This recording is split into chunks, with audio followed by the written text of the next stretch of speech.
episode of Tuesday Tea with me, your host, Sweet D. And today I have a very, very special guest. I cannot wait for you all to meet Tatiana Tsoir. She is here today. Hi, Tatiana.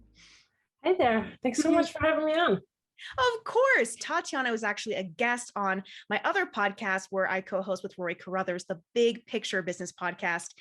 And every now and then I meet another entrepreneur where I just adore, where I just go, you know what? We need to keep talking. And Tatiana was absolutely one of those women. And so I just wanted to have her on today because she is just full of incredible information. And so we're going to get into that, but I'm going to go ahead and read her bio for you because I don't want to miss a thing. Okay. She owns 3 businesses, if you can believe it, 3. And she's a mom. Anything is possible. Okay.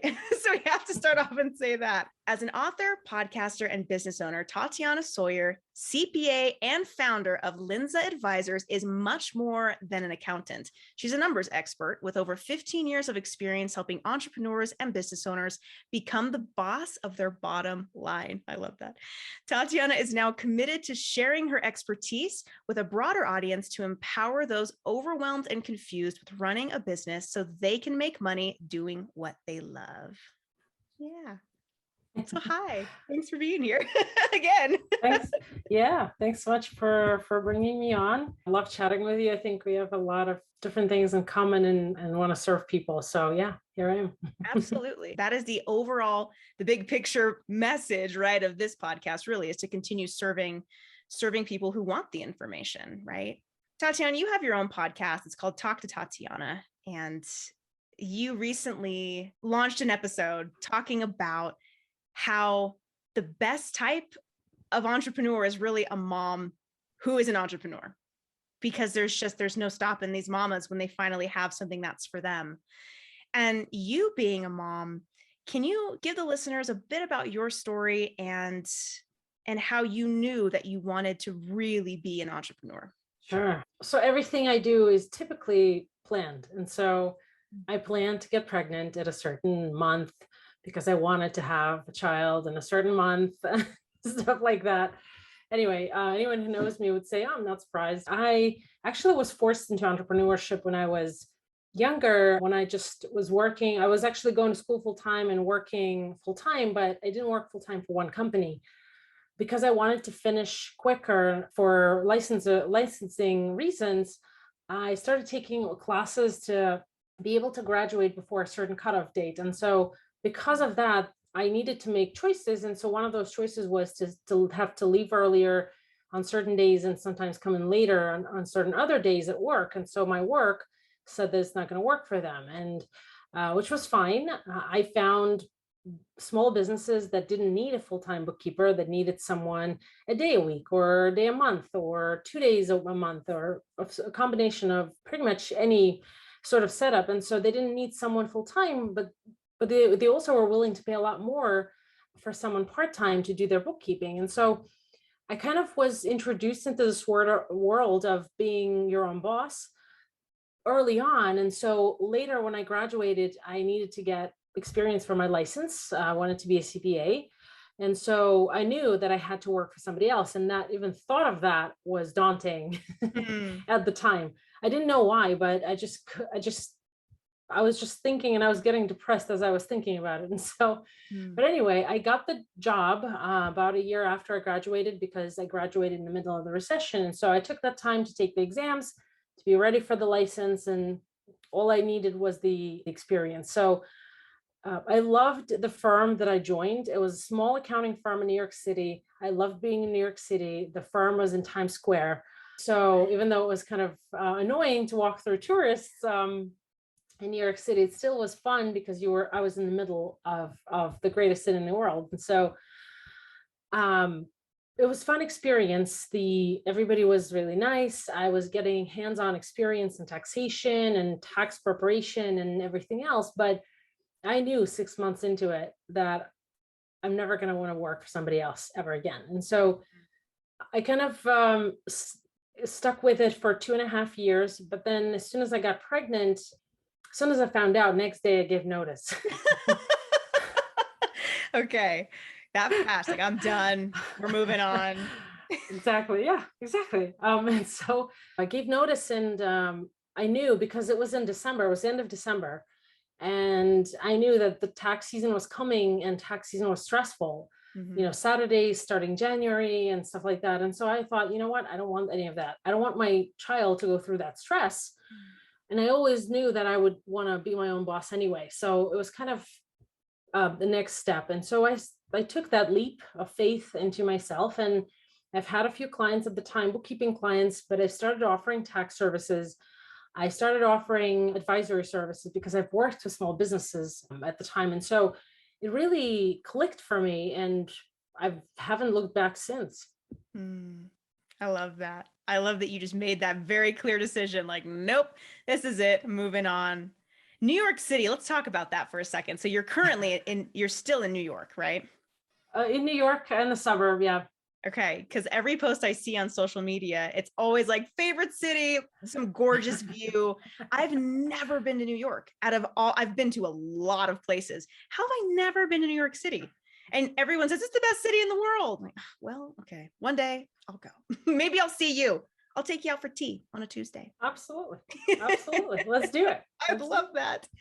So let's talk a little bit about taxes for a second. You shared some things on the Big Picture Business podcast that blew my mind that I didn't realize that I was not doing.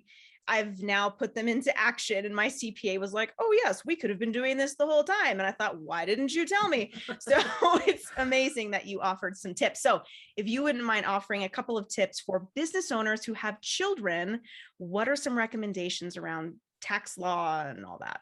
With kids, there's a lot of opportunity to really income shift to your kids, or maybe on a relative that you support. So we've supported my parents for quite some time. We've supported my husband's parents for quite some time. And for my parents, it was an easy thing. I knew that they needed Social Security, so I paid them as a consultant, and so that they can get the credits and have some guaranteed income. And so because I was doing that, I was saving the difference between my tax rate and their tax rate, which was 0 to 10%. And so it was really a no-brainer, and they could help out anyway, and they did help out anyway. So with kids, it's slightly different, because when you're employing minors, you have to get all kinds of state permissions. And I'll tell you a story about Washington State, which has been a little bit nightmarish this past few months. But before I do that, there is a huge opportunity when you employ your children, because children under 18, if they're employed on someone's Schedule C, which means it's a small business, self-employed, no separate tax filing situation, the kids are exempt from the Social Security and Medicare tax, which is 15.3%. And so if you pay your children, if the children work for you in your business, whether they're handwriting cards or taking pictures for social media or posting in social media or doing video editing, like some of my clients' kids who are a little bit older, you can pay them for that. You have to have the paperwork in place. You have to have timesheets and all kinds of minor permits, and probably workers' compensation, which is an insurance and stuff. But still, it's still worth it to be able to have that difference between your tax rate and your kid's tax rate, which you can keep at 0 if you do it under a certain amount. A lot of financial advisors and a lot of accountants also recommend 529 plans, which is a college savings plan. But I'm not a big fan of those, because in order to make a lot of money on it, you really have to invest a lot, which really kills the purpose. The purpose is that you contribute and you save a little bit of money on state tax. It's not that much. And plus, you can only use it for education, for higher education. So if you don't, then you pay tax on the earnings, which basically defeats the entire purpose. So, right. So kind of hiring kids and also using this element of creating a safety net for them is really important. But before I get into that, there are case studies out there, by case studies, I mean tax court cases, where the earliest that you can hire a child is 7 for real work, like, posting social media or handwriting cards. I've had my daughter handwrite Christmas cards to clients and stuff like that. And it's really cute. Clients get a handwritten card by a kid. It's really cute, sweet, whatever. And the kid makes a few bucks. So it's really nice. But it has to be legit. You have to make sure you know your state laws. And in most states, it's actually not that bad. In Washington State, which is a client, I've onboarded a client in June. we're just getting the final permits now in September. And so 3 months of time in Washington state, you not only have to have a form signed by a parent and an employer, which can be the same person, but you also have to have it signed by school, and the school refused to sign it. You also have to get permission from the court to employ your own children. So, oh my gosh. Before you go and do that, make sure that you know the laws. In most cases, the kids are exempt from certain taxes that regular employees are not exempt, but workers' compensation, you do have to have that insurance, and a couple of other things. So, but then if you pay your child $12,000 a year, that's $1,000 a month. That's not that much money. All of it is subject to 0% income tax. So essentially on if you're in a 35% bracket, let's say tax bracket, and your child pays 0, not only are you saving 35% on 12 grand, but you're also saving the additional 15 on the self-employment tax, which is FICA 15.3%. So it's on a $12,000 payment, it's like $8,000 in tax savings. It's insane. It's a no-brainer. You look at that and you're like, okay. Yeah. It's amazing. It is. Wow. And you can employ sometimes kids for, let's say, a one-time modeling engagement. So you're redoing your branding, your website, and your child serves as a photo model for that website. You can do that once or twice. It's just, if it's done consistently, I wouldn't personally go for it unless the child is actually employed by, let's say, a modeling agency or something like that. Because I mean, chances are you're not redoing your website every year to justify that. So you just have to follow the rules, and savings await. So brilliant. Thank you. You're saving people potentially hundreds of thousands of dollars. Everyone needs a you in their world. just to even share this knowledge that we all should know. But I think as business owners, we just kind of keep our head down and just grind away and forget, I need to set up these things ahead of time, so I'm not just shelling out money in taxes, when in fact there are some totally above board options. And I think that people forget that that's an option. So thank you. Yeah, and absolutely. And the thing is that, again, like I said, you have to follow the rules. The child's payroll has to actually go to their own bank account. Some banks don't open a regular checking account for minors under 14. So you might have to go to a different bank to do that, which is totally fine. It's all doable, and you will be saving a ton of money over, let's say, if you're starting a child at 7 years old till they turn 18, that's 11 years. If you put away $12,000 for them every year, that comes to a pretty solid college fund or whatever else that you want to do with it. And here's the thing, something that I briefly mentioned, there's something called a Custodial Roth IRA, which I basically advise to every client whose kids are employed. It's a great parenting hack, I think, in my opinion. I think it's a parenting approach, I guess, or trick, or I don't even know what to call it best. Because when you're putting money away for a child's education, like I said, they can only use it. First of all, the growth there is not necessarily very impressive. You're limited in terms of where you can invest the money. And then when the child, let's say we're living in the world of digital education, and the value of a degree is diminishing it's not going to completely go away, but it's still, the value of that goes down every year. And so you don't know what's going to happen in 18 years or 11 years if your child is 7. And so for me, investing in just a college education, parting with that money is just not a smart move often. And so I prefer, when a child is employed by the parent, let's say you're paying your child 12 grand a year. So you're paying 0 income tax, 0 FICA tax, which is the self-employment. The child gets 12 grand in their bank account. Great.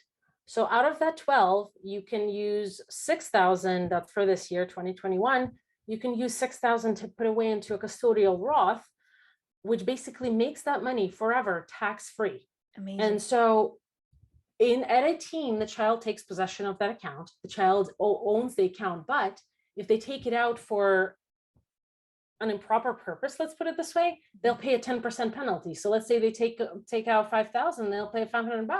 That's a significant amount of money. So they lose some of that money, but If they take it out for higher education, so make payment directly to an educational institution, or emergency medical, which if they get into hospital, have to pay medical bills or whatever, that counts. And then a first time home buyer, then there's no penalty and no tax. And so you as a parent, some parents who have additional funds, they set away money for children and invest in stocks and things like that, which is great. But the problem is that you still have to file a tax return in many cases for the child. And at 18, they could say, oh, thanks for the money, see ya. And so when you have this in a custodial Roth, there is that prevention for them. And also this fund is created so that they know that there is a safety net there for them if they need it. And so that fund becomes their retirement fund eventually if they never use it. And imagine how much it's going to grow from the age of 7 till the age of 65 or whatever the retirement age is going to be by then. It's tremendous growth and it's tremendous investment. And the child always knows that they always have a backup plan. They always have something to support them. An amazing. And so I think, yeah, it is. And then if they don't want to go to college, then that fund just sits there waiting for them to use it, maybe to buy a house or whatever. Incredible. Such good advice. I love this. I geek out on this stuff because everybody should know. How do we not know all this? I mean, thank God, right? Because it's your job. So, but still, this is amazing. In the podcast that I listened to where you talk about being a mom and an entrepreneur, you mentioned that your work essentially became an escape and one that you really enjoyed, and how you really appreciate the fact that other moms can still enjoy their work. It doesn't have to be this like shameful thing. You don't have to be a mom full time if you don't want to. If you want to work part-time or build something for yourself. I'm just so happy to hear another entrepreneur like yourself talk about that, because I feel like there's a bit of a stigma around just moms and how we're supposed to be momming all the time. And it's exhausting. First of all, it's downright exhausting being mom all the time. So I totally identify with you where doing this, doing the podcast, doing my work, I love it. And I wouldn't want to trade it for anything. And I think that it's important for moms to know you don't have to. It might shift a little bit. I know that my she's my priority in my world, but it's okay to have that escape, so to speak. Have you ever felt in your career that you had to be just mom all the time and that you kind of struggled with that balance? Or have you always just been like, nope, my work is my work and my kids are my kids and we're just going to keep the emotion kind of separate? Or how has that worked out for you in your career? I knew kind of in the beginning that being a mom is going to be my priority. And I think that we all make our choices. And I knew that I wanted children so that I can see them grow, see them grow up. And so for me, those first 3 years, I mean, here's the thing, actually, before I even talk about the 3 years, in Russia and the Soviet countries, the maternity leave, paid maternity leave, I'm not sure how helpful that payment is, but paid maternity leave is 3 years because a child needs the 3 years with mom or parents to really bond, to know that they're safe, to get that sense of security. At least that's how I perceive it. So I wanted to be there. I wanted to see the first step. I wanted to see the first crawl. I wanted to see the first tooth fall out or grow or whatever. Falling out is at 5. So 5 or 6. So for me, it was important. It's different for everyone. And I always loved what I've done. But, when you're not a mother or parent, you think, oh, when I become a parent, I'm going to do X. And then when you do become a parent, it's like, how can I even think that? Totally. Oh my gosh. Yes. Yeah. I was telling my husband, like before, like when I was pregnant, I was like, every year we're going to go on vacation, just the 2 of us. No way. I'm not leaving my kid with somebody else overnight. I know. Little. Yeah, especially when they're little. And you posted this beautiful post on Instagram as well of you're in your gown, you've just given birth and you're holding, was it your daughter that you're holding? It was my daughter. Yeah. You can see this look on your face of like, yep, I've entered into motherhood. This is my everything right here. And it's very sweet. It's a really sweet moment. Yeah, absolutely. So yeah, how on earth are you going to leave your kid with someone overnight? You'd be worried about them the whole time. Exactly. And so, yeah, realized that, we as moms, when we come into motherhood, and it changes with every child, I think slightly, I think we become a little bit more, I don't want to say resilient, because I don't know if that's the right word, but we become different with every child. And so but I think the biggest transformation really comes with the first child that you have, because you realize how everything you've worried about before is just so stupid and unimportant. And even the best job in the world, I loved being an accountant. I loved working for the firm. I knew that I was going to be my own boss, but when I looked into those eyes, I knew that this is it. I don't want to be the parent who misses that child every moment. And so I chose differently. So I think it's important. And I only kind of realized that looking back, it was important to set the non-negotiables.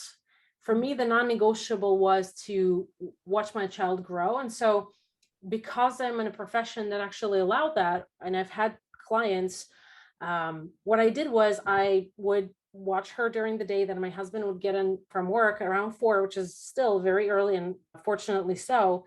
He would take over and I would work for a few hours to get some catch up done and talk to clients, maybe a meeting or something on Zoom. And so that was very fortunate. But there were days when I've had scheduled meetings with VIP clients, but my child would get sick. And I think that it's important for, to acknowledge that my clients, some of them have never had kids and will never have kids. Like some of them are, gay guys in New York City who don't want to have children. And so they were very understanding and actually respectful of the fact that I just could make and I had to cancel the meeting. So, as I became a mom, I also started being more understanding to other people, and not only with kids, but also with relatives and parents and different circumstances of life. And you just realize that today your peak and your kid is healthy and everything's good. Tomorrow you could just bottom out and your kid can be sick and you can feel like crap, and that's okay. You just have to respect that season of your life. And so I've certainly been there, everywhere. And I think that it was fortunate that I was able to grow the business slowly as my kids have grown. So yes, it was my escape. My dad actually used to say, when I was pregnant with my first child, he said something like, remember that routine kills relationships. And so because, when you become, just being a mom is great if you feel that you're fulfilled in that, and every day, doing the same thing over and over makes you happy. That's perfectly fine. And I certainly have friends like that. It just wasn't my thing. Yeah. It actually killed my brain cells, I think. I'm with you. I completely agree. Yeah. There's only so much, like, I don't know, Mr. Rogers you can watch in a day, and so many blocks you can build. Like, I need to talk to my people. Yeah. I hear you. Yeah. And just every day, same thing every day. That movie Groundhog Day? Yeah. It totally felt like that some days, especially when the kids were sick. Yeah. And so I think it's important but some moms thrive in that, and that's great. I personally have a few friends that actually love that, and they find ways to make it work, and then they're happy with it. They don't want anything else, and that's fine. Like I said, it just wasn't me. And so I think that it's important to recognize who you are, know yourself. That there's a saying, I don't remember who, it was some Chinese philosopher or something that said, knowing others is wisdom, knowing yourself is enlightenment. So I think it applies to moms more than anyone else, because we're so busy, between the diapers and the cooking and the laundry and everything else, so busy doing all those things that we forget who we are. It took me years to really remember who I truly am and what I want, and it can be aligned with motherhood just as well. Just now my kids go to school, and so my priority and non-negotiable is I'm seeing them off to the bus and picking them off the bus every day. So it's really what you make out of it, I think. I think that's so important, to make sure you identify those non-negotiables.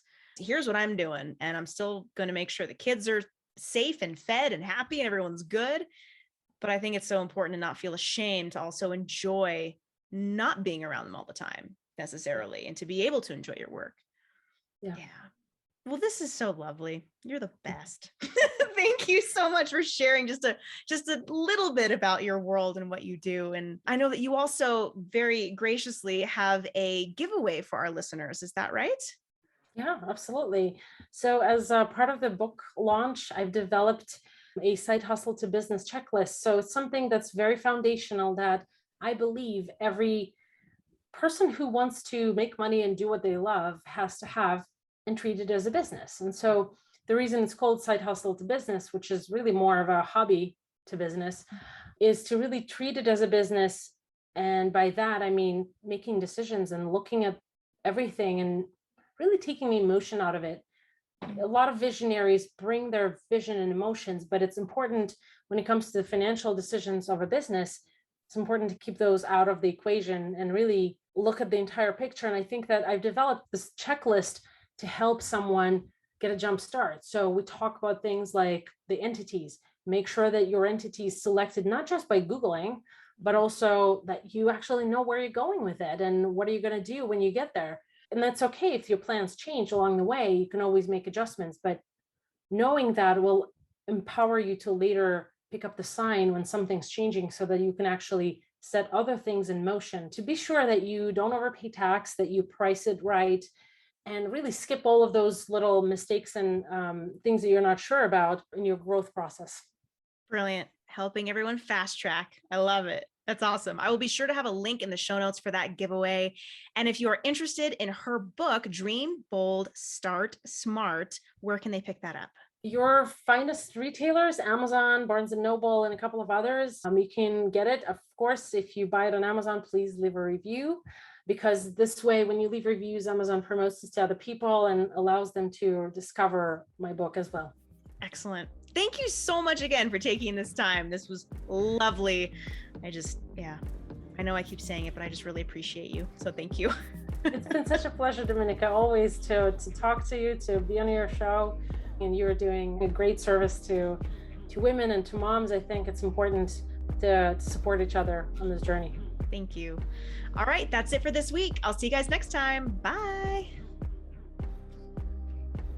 Thanks so much for watching. Be sure to like, subscribe, and ring that notification bell so that you never miss an episode. And if you'd like to connect with me directly, follow me on Instagram, where you'll get daily business tips and continued encouragement. See you there.